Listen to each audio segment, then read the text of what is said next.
Welcome to health insight. নমস্কার, আমি doctor Uttiya গুপ্ত, consultant endocrinologist. আজকে আমরা আলোচনা করব ডায়েট ইন ডায়াবেটিস নিয়ে।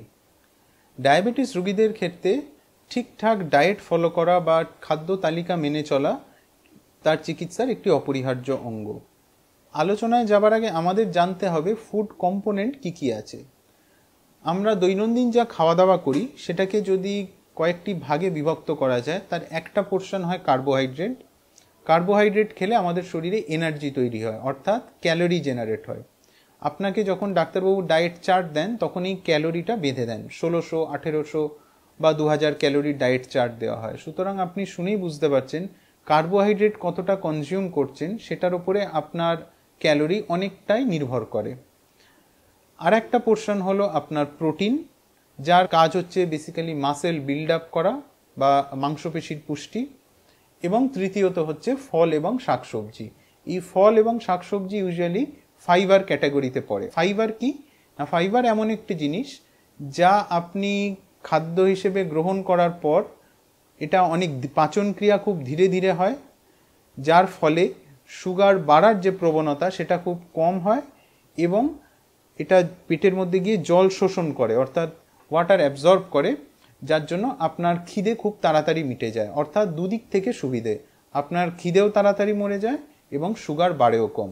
ফাইবার সাধারণত থাকে ফল এবং শাকসবজিতে। গোড়াতে যে আমরা যে কার্বোহাইড্রেটের কথা বললাম এটা বেসিক্যালি দু রকমের হয়। একটা হচ্ছে সিম্পল কার্বোহাইড্রেট, যেমন চিনি জাতীয় পদার্থ এবং সমস্ত ধরনের রাইস প্রোডাক্ট। এটা শরীরে গিয়ে খুব তাড়াতাড়ি ভেঙে যায়, যার ফলে খাওয়ার পরে একটা সুগারের পিক দেখা যায় বা সুগার বাড়ার প্রবণতা থাকে। আর একটা হচ্ছে কমপ্লেক্স কার্বোহাইড্রেট, যেগুলি গ্রেন এবং গম জাতীয় পদার্থ।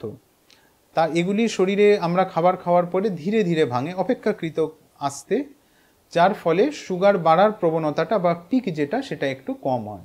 সুতরাং আমরা যখন কার্বোহাইড্রেট কম্পোনেন্ট থেকে কিছু চয়েস করব, আমাদের প্রেফারেন্স সবসময় থাকে কমপ্লেক্স কার্বোহাইড্রেট বা গম জাতীয় পদার্থ এখান থেকে চুজ করার জন্য। আপনি যে কোনো কার্বোহাইড্রেটই খেতে পারেন, কিন্তু যখনই আপনি সিম্পল সুগার নিচ্ছেন তখন আপনাকে বাড়তি সতর্ক থাকতে হবে, কেন পরিমাপের সামান্য হেরফের হলে সুগারে কিন্তু অনেকটা বাড়া কমা তফাৎ হতে পারে।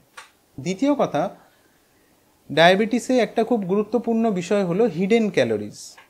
অর্থাৎ আমরা অনেক কিছু দৈনন্দিন জীবনে খেয়ে থাকি, যেমন কেক, বিস্কিট, চানাচুর, ভুজিয়া, সফট ড্রিঙ্কস বা প্যাকেজ টিন ফুড যেগুলো থাকে, তার মধ্যে যেগুলোকে আমরা সচরাচর খাবার বেনিয়ম হিসেবে গণ্য করি না, কিন্তু যদি লক্ষ্য করা যায় তাহলে দেখা যাবে তার মধ্যে প্রচুর ক্যালোরিজ থাকে। এটাকে আমরা বলি লুক্কায়িত ক্যালোরি বা হিডেন ক্যালোরিজ। এর তাৎপর্য এটাই যে আপনি যদি খুব ভালো ডায়েট প্ল্যান ফলো করেন, তারপরেও এই হিডেন ক্যালোরিজের জন্য সুগার কন্ট্রোল বা আপনার যে ক্যালোরি ব্যালেন্স সেটা নষ্ট হয়ে যায়। সুতরাং এর আইডিয়া থাকাও খুব জরুরি। প্রথম কথা আমরা যেটা বলবো আলোচনায় যাবার আগে, যে ডায়াবেটিক ডায়েট বলে আমরা সব ফোরামেই বলে থাকি, ডায়াবেটিক ডায়েট বলে অ্যাজ সাচ কোনো ডায়েট হয় না। যা আপনার আমার জন্য হেলদি তা একজন ডায়াবেটিস রোগীর ক্ষেত্রেও হেলদি। ডায়াবেটিক ডায়েট বলে আমরা এখন প্রেসক্রিপশনে মডার্ন মেডিসিনে ডায়াবেটিক ডায়েট কথাটার উল্লেখ করা হয় না। তাহলে ডায়াবেটিস রোগীরা কিভাবে খাওয়া দাওয়া করবেন? আমরা বলি আইডিয়ালি 3+3 ডায়েট প্যাটার্ন, অর্থাৎ 3টে মেজর মিল, ব্রেকফাস্ট, লাঞ্চ এবং ডিনার, আর 3টে মাইনর মিল বা স্ন্যাক্স।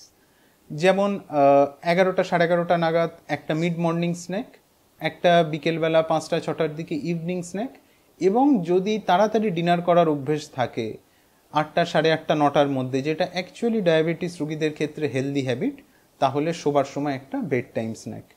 এইরকমভাবে যদি খাওয়া দাওয়াটাকে বিভক্ত করা হয় বা 3-4 ঘন্টার গ্যাপে গ্যাপে ছড়িয়ে নেওয়া হয়, তাহলে সুগারের রক্তে ওঠানামা বা যাকে ডাক্তারি পরিভাষায় বলে গ্লাইসেমিক ভেরিয়েবিলিটি, সেটা অনেক কম থাকে বা ইমপ্রুভ করে। এবং বিভিন্ন সমীক্ষায় দেখা গেছে যে গ্লাইসেমিক ভেরিয়েবিলিটি ডায়াবেটিস জনিত যে কমপ্লিকেশনস হয় তার প্রধান কারণ।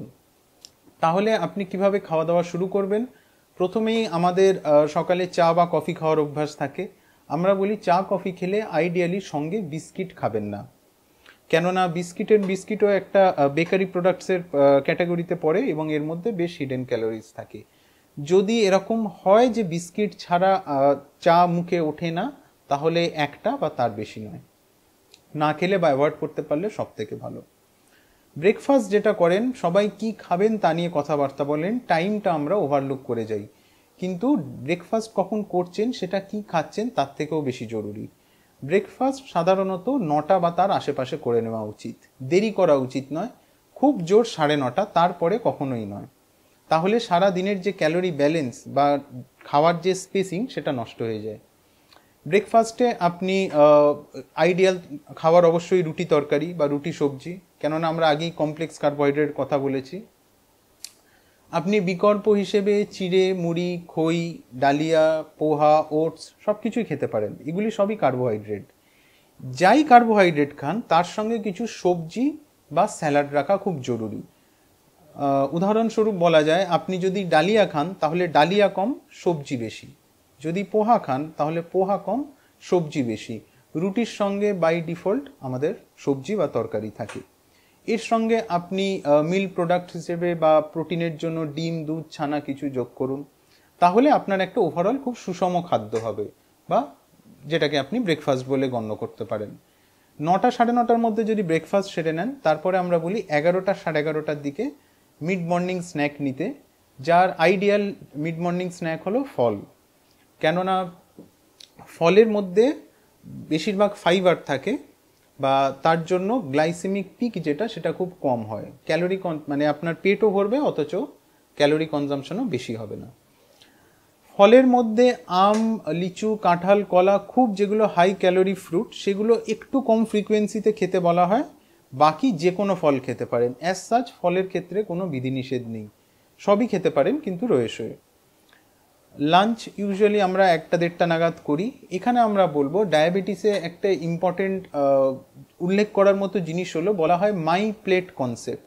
অর্থাৎ আপনার যে খাবারের থালা, সেটাকে যদি আপনি 4 ভাগে বিভক্ত করেন, তাহলে তার অর্ধেক হওয়া উচিত ফল এবং শাকসবজি, 1/4 বা 1/4 কার্বোহাইড্রেট আর 1/4 প্রোটিন। অর্থাৎ আমরা যেভাবে নর্মালি খাওয়া দাওয়া করি কিছুটা তার বিপরীত। আপনি কার্বোহাইড্রেট ভাত রুটির মধ্যে অ্যাজ সাচ কোনো তফাৎ নেই যদি পরিমিত পরিমাণে খান। আমাদের অনেকেরই ধারণা আছে যে ভাত আর আলু এ দুটো খাওয়া থেকে সরিয়ে রাখলেই ডায়াবেটিক বা খাওয়া দাওয়াটা সঠিক হয়ে যায়, যেটা একদমই ঠিক নয়। আমরা এরকম বহু রোগী দেখেছি যারা 3বার ভাত খাওয়ার পরেও তাদের সুগার কন্ট্রোল থাকে। কার্বোহাইড্রেটটাকে আপনাকে ফিক্স রাখতে হবে বা লিমিটেড রাখতে হবে, কেননা এটা ডাইরেক্টলি ক্যালোরির সঙ্গে অঙ্গাঙ্গিভাবে জড়িত।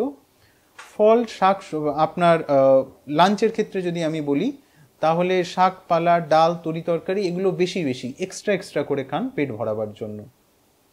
মাছ, মাংস, ডিম, দুধ, দই, পনির, ছানা সব খেতে পারেন, খালি তেল ভাজাভুজি কম। এমনকি তরকারিতে 2-1 টুকরো আলু থাকলেও কোনো অসুবিধে নেই। তবে হ্যাঁ, অবশ্যই যেগুলো পিওরলি আলুর আইটেম, যেমন বাঙালিদের ক্ষেত্রে আলুর দম বা আলু মটর, সেগুলো অ্যাভয়েড করাই ভালো। বিকেলের দিকে আপনি চায়ের সঙ্গে হেলদি কোনো স্ন্যাক্স খান, যেমন মুড়ি, শসা, মটর, ঘুগনি, কিন্তু খাবেন না কি না যেগুলো আপনার ওই তথাকথিত ভাজাভুজির মধ্যে পড়ে, যেমন লুচি, পরোটা, পকোড়া, চানাচুর, ভুজিয়া, বিস্কিট, ম্যাগি, নুডলস, পাস্তা, এগুলো যত কম খাবেন তত আপনার ক্যালোরি কনজামশন কম হবে। ডিনার ইউজুয়ালি আমরা বলি একটু আর্লি ডিনার করাটা সুগার রোগীদের পক্ষে বা ইন জেনারেলও ভালো হ্যাবিট। 8টা 8:30 বা ম্যাক্সিমাম 9টা 9:30-র মধ্যে রাতের খাওয়ার সেরে নিতে। খাওয়া দাওয়ার প্যাটার্ন লাঞ্চেরই মতো, যেরকম আমরা বলেছি, অর্থাৎ কার্বোহাইড্রেট লিমিটেড। আপনি লাঞ্চ ডিনার দুবেলা ভাত খেলেও কোনো অসুবিধে নেই, কিন্তু পরিমিত পরিমাণে, সঙ্গে শাকপালা, ডাল, তরি তরকারি আবার বেশি বেশি করে খাওয়ার জন্য। ডিনার যদি কেউ ঠিক টাইমে করে নেন, তাহলে খুব হেলদি হ্যাবিট হলো শোবার সময় একটা ছোট কিছু বেড টাইম স্ন্যাক, যেমন 1 কাপ দুধ বা এই ধরনের কিছু, বা একটু স্যুপ, এই ধরনের কিছু খেয়ে শোয়া। তাহলে যে সমস্ত সুগার রোগীরা রাত্রে ওষুধ খান বা ইনসুলিন নেন, তাদের রাত্রে বা আর্লি মর্নিং বা লেট নাইট হাইপোগ্লাইসেমিয়া অর্থাৎ সুগার লো হওয়ার প্রবণতা আরও কমে যায়, বা এই অসুবিধাটা ফেস করতে হয় না। সুতরাং আপনাকে খাওয়া দাওয়াটা সঠিক টাইমে করতে হবে, এবং যেরকম আপনাকে বলা হলো, অর্থাৎ কার্বোহাইড্রেট লিমিটেড রেখে প্রোটিন বা ফাইবার যেগুলি, অর্থাৎ শাকপালা, ডাল, তরি তরকারি, ফল ইত্যাদি জিনিসগুলি বেশি বেশি করে খেতে হবে। আপনার ঠিকঠাক ডায়েট ফলো করলে আমরা দেখি সুগার কন্ট্রোল আমাদের ডাক্তারদের ক্ষেত্রে এবং রোগীর ক্ষেত্রেও বটে এক সঠিক জায়গায় বা টার্গেট সুগার লেভেল অ্যাচিভ করাটা আমাদের জন্য এবং রোগীর জন্য অনেক সহজ হয়ে যায়।